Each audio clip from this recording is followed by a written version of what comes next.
এই শীতে পা ফাটা যে কেমন যন্ত্রণা সেটা না হলে বোঝা যায় না। আমি তো ভাবতাম শুধু ক্রিম লাগালেই হবে, কিন্তু কাজই হতো না। তারপর একটা দারুণ ঘরোয়া উপায় করেই দেখলাম, এখন পা একদম নরম আর সুন্দর।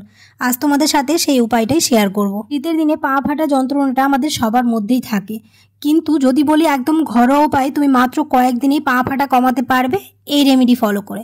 তার জন্য কি করতে হবে, একটা টব বা বালতি যে কিছুতেই এক উষ্ণ গরম পানি নিয়ে নিতে হবে, যাতে আমাদের পাটা গরম পানিটা সহ্য করতে পারে। ওই অনুযায়ী আমরা গরম জল নিয়ে নেব। পানিটা ওই অনুযায়ী পরিমাপ করে নিতে হবে, যাতে আমাদের দুই পা খুব সহজেই ডুবে যায়। এবার তার মধ্যে দিয়ে দিব হচ্ছে লেবুর রস। আমাদের এখানে হাফ লেবু থাকলেই হয়ে যাবে, মানে পুরো রেমেডিটা করতে আমাদের একটা লেবু থাকলেই যথেষ্ট। আমি এখানে অর্ধেক লেবু কেটে ওর মধ্যে লেবুর রসটাকে খুব ভালো করে চিপে দিয়ে, লেবুর খোসাগুলো ফেলবো না, আমরা ওই জলের মধ্যেই রেখে দেবো। পা ফাটা কমাতে চাইলে অবশ্যই আমাদের পাটাকে সবসময় পরিষ্কার রাখতে হবে, এতে আমাদের পা ফাটা কমে যাবে। এবার দিয়ে দিলাম হচ্ছে রান্নাঘরের খুবই প্রধান চেনা উপাদান হচ্ছে লবণ। লবণটা একটুখানি বেশি করে দিয়েছি, এতে কি রিল্যাক্সেশন হয়। আর যেহেতু পাটাকে প্রথমে আমাদের পরিষ্কার করে নিতে হবে, তাই শ্যাম্পু আমাদের পা পরিষ্কার করতে বা যে কোনো জিনিস পরিষ্কার করতে খুবই কাজে লাগে। তার জন্য এখানে আমি শ্যাম্পু দিয়েছি। তবে তোমরা চেষ্টা করবে একদম কম খরচে করে নিতে। তার জন্য 1 টাকা দামের যে কোনো ধরনের শ্যাম্পু তোমরা নিয়ে নিতে পারো। কোনো মানে নেই যে সানসিল্ক নিতে হবে, যে কোনো শ্যাম্পু নিতে পারো। শ্যাম্পু দেওয়ার পরে এবার খুব ভালো করে জলটাকে আমরা মিশিয়ে নেব।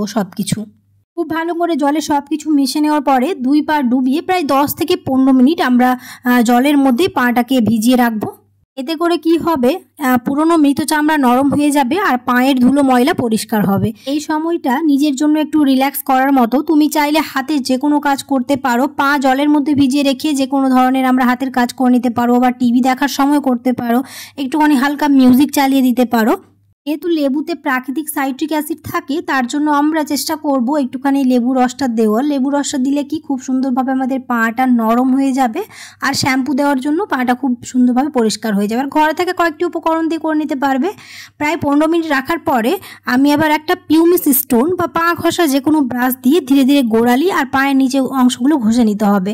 কিন্তু একটা কথা মাথায় রাখতে হবে, যদি খুব বেশি পা ফাটা থাকে তাহলে খুব বেশি জোরে ঘষা চলবে না, একদম আলতোভাবে ঘষে নিতে হবে। যেহেতু আমার এখানে পাটা অতটা ফাটা নেই, তার জন্য আমি একটা পিউমিস স্টোন নিয়ে খুব ভালো করে ঘষে নিচ্ছি। যেহেতু জলের মধ্যে পাটা কিছুক্ষণ ভিজিয়ে রেখেছিলাম, এতে আমাদের মৃত চামড়াগুলো নরম হয়ে যাবে, আর এরকম ঘষে দিলে খুব সুন্দরভাবে পাটা পরিষ্কার হয়ে যায়। তাই সব কিছু রেমেডি লাগানোর আগে অবশ্যই আমাদের পাটাকে পরিষ্কার করে নেওয়া খুবই দরকার।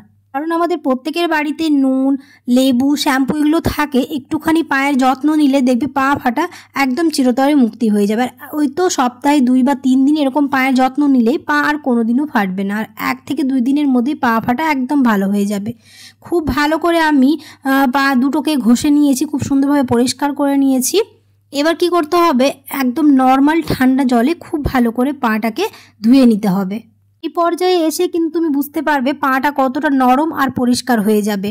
যদি আমরা হাতে 25 থেকে 30 মিনিট সময় নিয়ে সপ্তাহে 2 থেকে 3 বার এভাবে পায়ের যত্ন করে থাকি, তাহলে পা ফাটা আর থাকবে না, আর হবেও না, একদম নরম হয়ে থাকবে। আর যেহেতু শীত তো আসছে, শীত আসার আগে আগে আমাদের পায়ের যত্ন নেওয়া শুরু করতে হবে, তাহলে শীতে আমাদের পা একদমই ফাটবে না। এবার আমি নর্মাল ঠান্ডা জলে পাটাকে ধুয়ে নিয়েছি। পাটা এবার আমাদের যেহেতু খুব সুন্দরভাবে পরিষ্কার হয়ে গেছে, এবার আমরা একটা ঘরোয়া প্যাক তৈরি করব। তার জন্য নিতে হবে এখানে হচ্ছে পেঁয়াজ। আমার এখানে কুচনো পেঁয়াজ ছিল, তাই ওটাকে নিয়ে নিয়েছি। তোমরা চাইলে পেঁয়াজটাকে গ্রেটারে গ্রেট করে নিতে পারো। আমি একটুখানি মিক্সিতে পেঁয়াজটাকে ঘুরিয়ে নেব, যেহেতু আমাদের পেঁয়াজের রস নিতে হবে। আমি এখানে 1 চা চামচের মতো পেঁয়াজের রস নিয়েছি। পেঁয়াজের রস 1 চা চামচ বা হাফ চা চামচ নিলেও হবে। আমি 1 চা চামচের মতো পেঁয়াজের রস নিয়েছি। এবার এই পেঁয়াজের রসটাকে আমি খুব ভালো করে চিপে নিয়ে নেব। এখানে আমি পেঁয়াজের রসটাকে আলাদা করে নিয়েছি। এবার এর মধ্যে দিয়ে দিব হচ্ছে হাফ চা চামচের মতো লেবুর রস। লেবু আমাদের পা ফাটার জন্য অনেক কার্যকরী। এই লেবু দিয়ে আমরা পা একেবারে নরম করে ফেলবো। তো এখানে লেবু রস দেওয়ার পরে এবার দিয়ে দিব হচ্ছে সাদা কোলগেট। তোমরা এখানে যে কোনো ধরনের টুথপেস্ট নিয়ে নিতে পারো, তবে সাদা নেওয়ার চেষ্টা করবে। এখানে একটুখানি দিয়ে দিব হচ্ছে ওই সাদা টুথপেস্ট দিয়ে খুব ভালো করে মিশিয়ে নিতে হবে। এই প্যাকটা পায়ের ফাটা জায়গায় লাগিয়ে 20 থেকে 25 মিনিট রেখে দাও, বা তোমরা চাইলে সারা রাতও রেখে দিতে পারো। পেঁয়াজের রস পায়ের মৃত চামড়া সারাতে সাহায্য করে, আর লেবু দিয়ে প্রাকৃতিক উজ্জ্বলতা, আর কোলগেটের মেন্থল ঠান্ডা করে ফাটার জ্বালা কমায়। তার জন্য এই রেমেডিটা তোমরা সপ্তাহে 2 থেকে 3 বার ব্যবহার করে দেখবে অনেকটাই ভালো রেজাল্ট পাবে। আমি খুব ভালো করে পাটা যেহেতু ধুয়ে নিয়েছি, এবার যে আমরা প্যাকটা বানিয়ে রেখেছি সেটা দিয়ে খুব ভালো করে পায়ে আমাদের লাগিয়ে নিতে হবে। ভালোভাবে আমরা ওই রসটাকে পায়ের মধ্যে লাগিয়ে নেওয়ার পরে সার্কুলার মোশনে আমরা এটাকে ম্যাসাজ করে নেব। প্যাকটা লাগানোর পরে তোমরা চাইলে যদি রাতে লাগাও তাহলে সারা রাত রেখে দিতে পারো। এটা লাগানোর পরে পায়ে মোজা পরে ঘুমিয়ে যেতে পারো, সকালে দেখবে পা একেবারে মোলায়েম বা নরম হয়ে যাবে। আর যদি তোমরা দিনের বেলায় বা কোনো সময় লাগাও তাহলে এটাকে 20 মিনিটের মতো রেখে দিলেই হবে। তারপর হালকা গরম জলে পা ধুয়ে নিলে দেখবে পা একেবারে পরিষ্কার চকচকে এবং নরম মোলায়েম হয়ে যাবে। লাগানোর সময় অবশ্যই এরকম সার্কুলার মোশনে আমাদের পায়ের গোড়ালিটাকে ম্যাসাজ করে নিতে হবে। এই টিপসটা তোমাদের অবশ্যই কাজে লাগবে। সপ্তাহে 2 থেকে 3 দিন করে দেখবে পা ফাটা একদম গায়েব হয়ে যাবে। তোমাদেরও যদি এমন কোনো ঘরোয়া ট্রিক জানা থাকে অবশ্যই আমাকে কমেন্টে জানিও। আর ভিডিওটা ভালো লাগলে লাইক শেয়ার করে দিও যেন অন্যরা উপকার পায়। আর নতুন যদি চ্যানেলে থাকো অবশ্যই চ্যানেলটিকে সাবস্ক্রাইব করে আমার পাশে থেকো। এরকম নিত্য নতুন টিপস ভিডিও পাওয়ার জন্য চ্যানেলটিকে সাবস্ক্রাইব করে আর পাশে থাকা বেল আইকনটাকে প্রেস করতে একদমই ভুলো না। আর খুব ভালোভাবে আমি জলে পাটাকে ধুয়ে নিয়েছি। ধুয়ে নেওয়ার পরে খুব ভালোভাবে পাটাকে মুছে নিয়ে এবার পায়ে লাগিয়ে দিব হচ্ছে বোরোপ্লাস। তোমরা চাইলে এখানে ভেসলিনও লাগাতে পারো, আমি বোরোপ্লাস লাগিয়েছি। দুটো দিয়ে খুব ভালো রেজাল্ট পাওয়া যায়। এই ধাপটাই সবচেয়ে জরুরি, কারণ ময়েশ্চারাইজার না দিলে ফাটা গোড়ালি আবার শুকিয়ে যাবে। রাতের বেলা এই রেমেডিটা করলে পায়ে একটা মোজা পরে ঘুমিয়ে পড়ো, সকালে পা হবে একদম মোলায়েম ও সুন্দর।